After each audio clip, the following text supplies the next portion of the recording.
Everyone, my name is Dr. Aditya Sharma. Today I will give a brief introduction about malaria disease and its life cycle.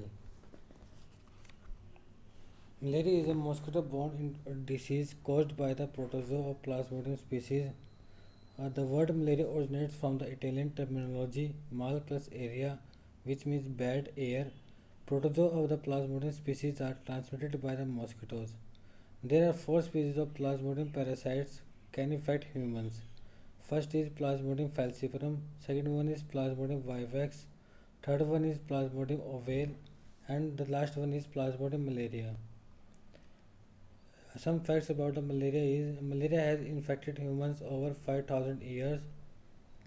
Malaria causes about 250 million cases of fever and approximately 1 million deaths annually. In the World War II, 60,000 American soldiers died of malaria during the North African and South Pacific campaigns. Scientific studies on the malaria.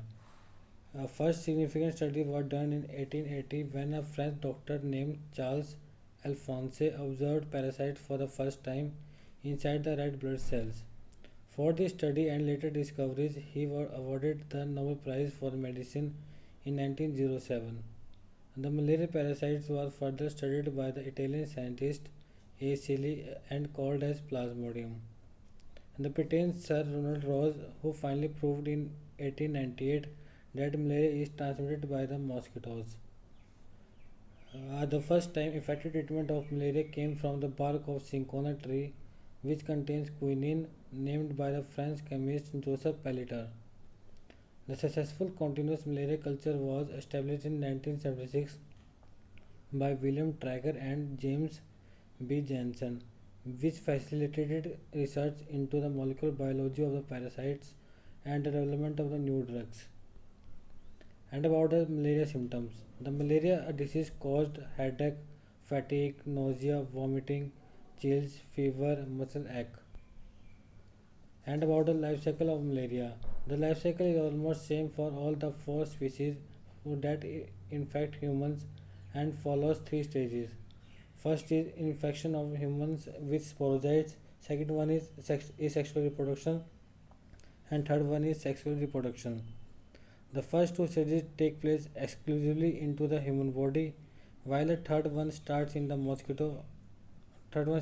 human body and is completed into the mosquito organisms. This is the overall life cycles of the malaria, which is happened into the mosquito as well as in the humans. I will cover this life cycle into the following steps. In step 1, infected mosquitoes inject parasites, that is sporozoites, when it bites the humans. In step 2, sporozoites enter the blood and travel to the liver via blood and take up in the hepatocytes. In step 3, in the liver, the sporozoites multiply asexually and become merozoites. The liver cell then bursts, releasing in the blood. It will take 7 days. In step 4, in the blood, the merozoites invade erythrocytes, that is RBC, and multiply again until the cell bursts.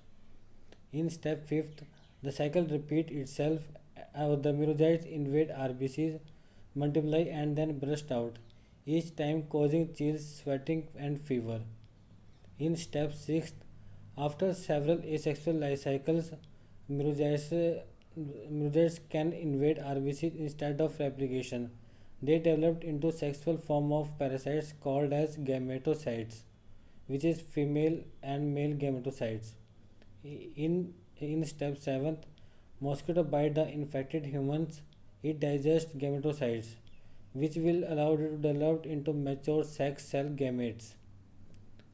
In step 8, male and female gametes enter sporogenic cycle, producing more pathogenic sporozoites. In step 9, mosquitoes, that is female anopheles, can infect another human, causing malaria, and the life cycle continues. This is all about the life cycle of the malaria and its introduction.